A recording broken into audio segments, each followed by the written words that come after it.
All right, so 11-5, we're now getting into volume. So we've done surface area of everything. Prisms, cylinders, pyramids, cones. Now you're going to see us doing volume of prisms and cylinders. Volume of anything is always area of the base times the height, 100% of the time. With the exception of cones and pyramids, we have to do one slight little change. But there's an example of a right prism, and the only reason why they're calling it a right prism is because sometimes we have shapes that are tilted over, like the Leaning Tower of Pisa. It's at an angle. In this course, you're not going to be doing what are called oblique figures. You're just going to be doing right figures, which means that there is a perpendicular height to the base. And then this is the volume of a right cylinder. So notice that the volume of the right cylinder is also big B times H. What's big B on a right cylinder? What's the area of this?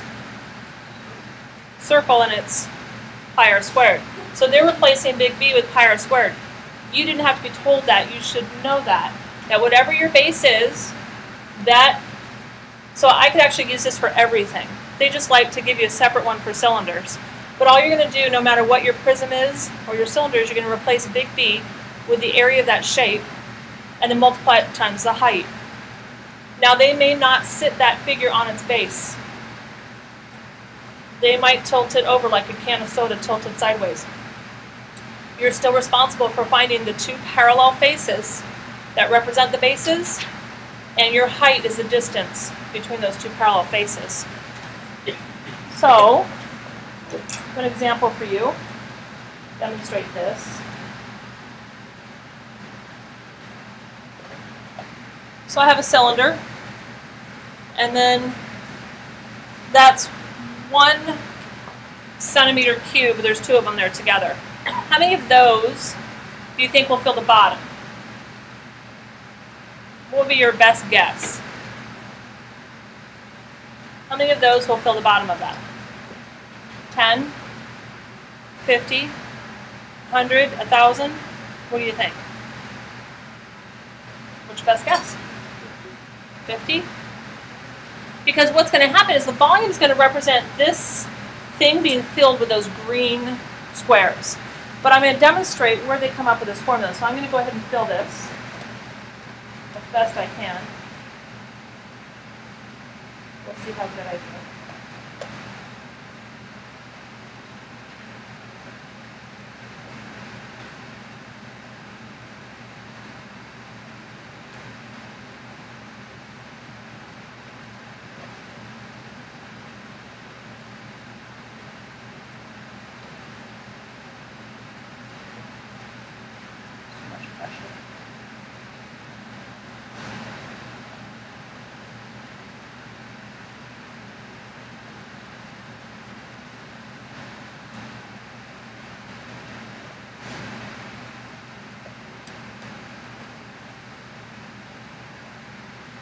I've lost one of the views.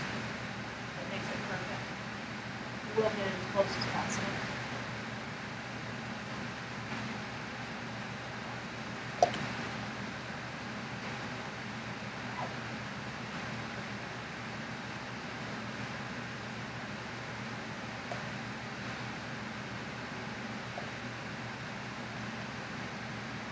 Yep, I've lost that.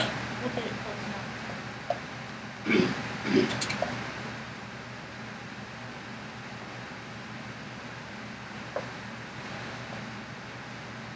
Alright, so you get the idea. I'm almost finished filling that, right? So how many squares are this way? Somebody let them in. How many squares are this way? Count. How many? 10. And how many squares are going along the width this way? Well, you know this is a cube, right? So it's 10 by 10. What's 10 times 10? So shouldn't 100 green cubes fit in here, right? So now I'm going to turn it on its side.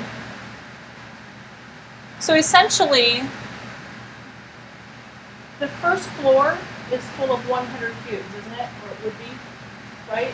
How many floors am I going to have going all the way up here? 10 floors. So if I have one floor of 100, and I have 10 floors altogether, how many cubes are going to fit in this completely? 1,000. So that's why it's always the area of the base. I'm missing a few, sorry. Area of the base times the height of that building, so to speak. So then if I had a circular base, which is a little harder to put squares in, right? I would fill this with the number of squares that I could. Wouldn't I have to cut some of them? I'd figure out what that was, but that area should be pi r squared. Whatever the radius of this is pi r squared. And then I'm going to multiply it, and that would represent one floor of my circular building. And I would multiply that by however many floors high I could get. And then that would give me the total volume, or the total number of green squares that I could have in there completely. So, I want you to find, that would be interruption number 2. I want you to find the volume of these to the nearest tenth using the formulas above.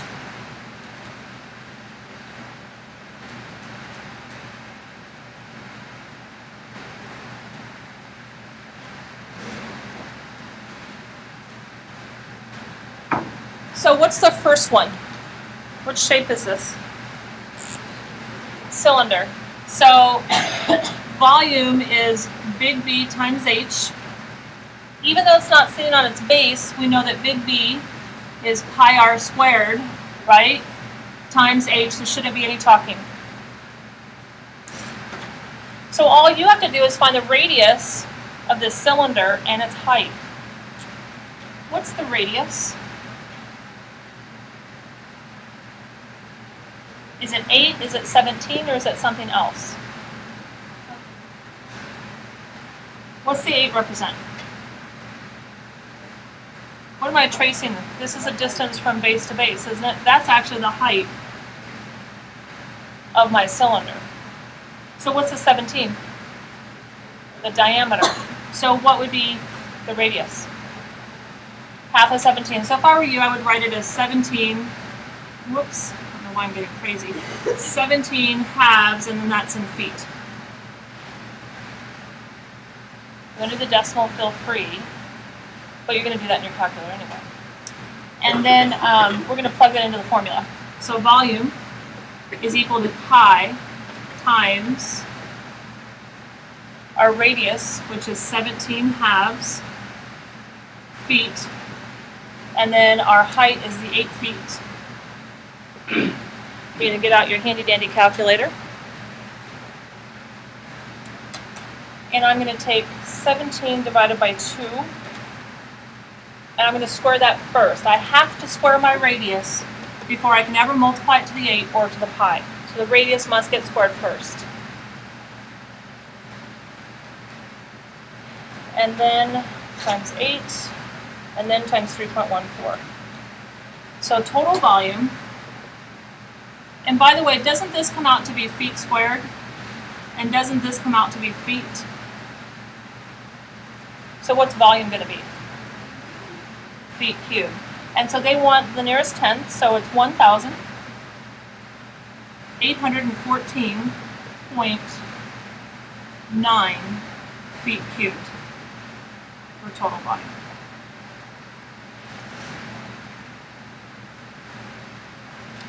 So then look up the second one.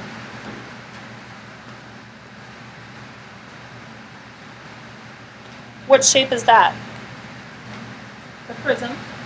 So you're going to use the general formula of volume is equal to big B times H. What shape is the base? Triangle, but it's not sitting on its base, right? And this triangle happens to be a right triangle. On a right triangle, well, first of all, our big B, the formula for that right triangle is 1/2 base of that triangle times the height of that triangle. What's the base on this right triangle? On a right triangle, what's the base and the height always? See, silence is what I'm getting, and I shouldn't, because I've now mentioned this oodles of times. Base and height are always what to each other? Perpendicular. What are the only perpendicular lines on a right triangle? The legs. They will try to get you to believe that it's 7 is one of the base of the height. It is not on a right triangle. So we have one of them. Do we have the other one? It's missing. So what are you going to have to do? Pythagorean's theorem. So we've got 5 squared. Oops, it's meters.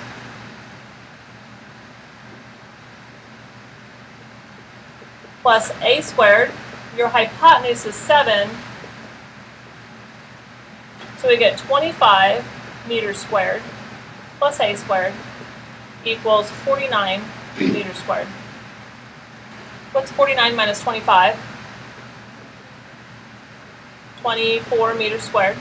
When you take the square root of both sides, what's the square root of 24 simplified? 24 is 4 times 6. What's the square root of 4? 2 radical 6 meters. Because we took the square root of m squared. And so that's one of my missing pieces. So big B is equal to 1/2 times 5 meters times 2 rad 6 meters. So 5 times 2 is 10. Half of 10 is 5. So big B is equal to 5 rad 6 meters squared. What's your height of the prism? Trace from base to base. What's your height? Tracing from base to base. Isn't my height 12? Now I have everything I need to do volume. So big B is 5 rad 6 meters squared and then 12 meters. So technically my exact volume is 60 rad 6 meters cubed, but they want it to the nearest 10, so I'm going to take my handy dandy calculator. And 60 times the square root of 6, be handy if I hit the correct button. Try it again.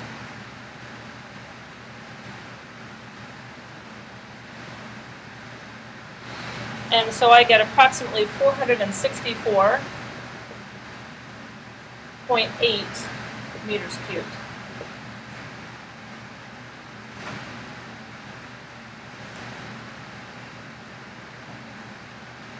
So that's essentially what you're going to do today. So I want you to take that study guide that I just handed out to you. And I'm going to give you a couple of problems to do on your own.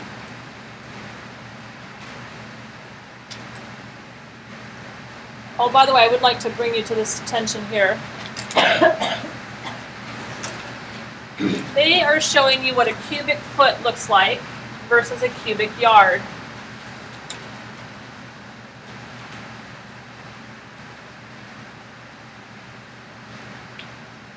You might have to do some conversions. You'll have to wait just a minute. So this block, like the block I showed you earlier, is a centimeter by a centimeter. That was my block that I gave you. So it was centimeter, centimeter, centimeter, 1 cubic centimeter. They're saying that that same block now is representing a cubic foot. So it's foot by a foot by a foot. Length, width, and height are both 1 foot. And so if I have 3 of those together, what's 3 feet represent? 1 yard. And that's 3 feet, so there's 1 yard. And then your height is 3 feet, so that's 1 yard. So 1 cubic yard has how many cubic feet in it? What's 3 times 3 times 3? 27. So 1 cubic yard is equal to 27 cubic feet. And that's that visual representation that they're giving you there. So it takes 27 of those cubes to make 1 full cubic yard. And typically concrete, when you get concrete poured in your yard, they pour it in terms of cubic feet. I'm sorry, cubic yards, not feet. I have a whole story about that with my backyard.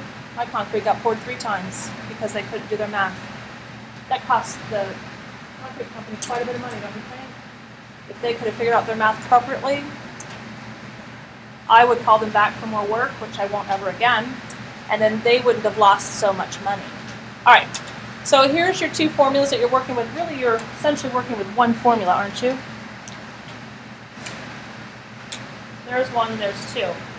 You can derive this one yourself by knowing that your base is a circle. So what I would like you to do is I want you to find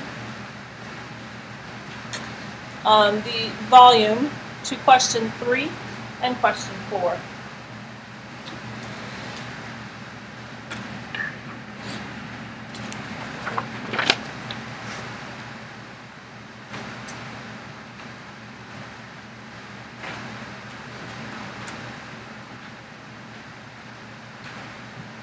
I chose question 4. Why?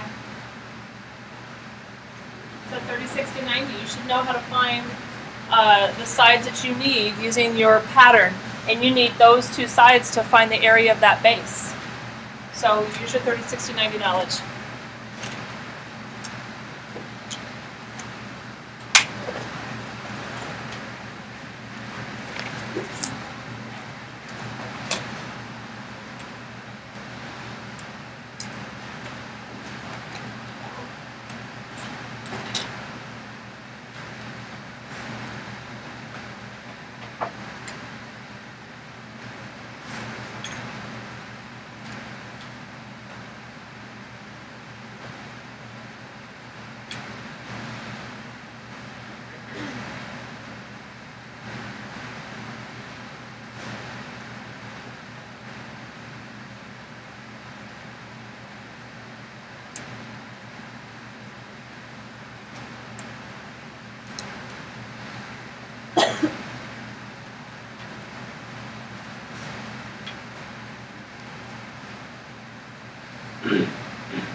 So if you look up here, you'll see my work for both of these.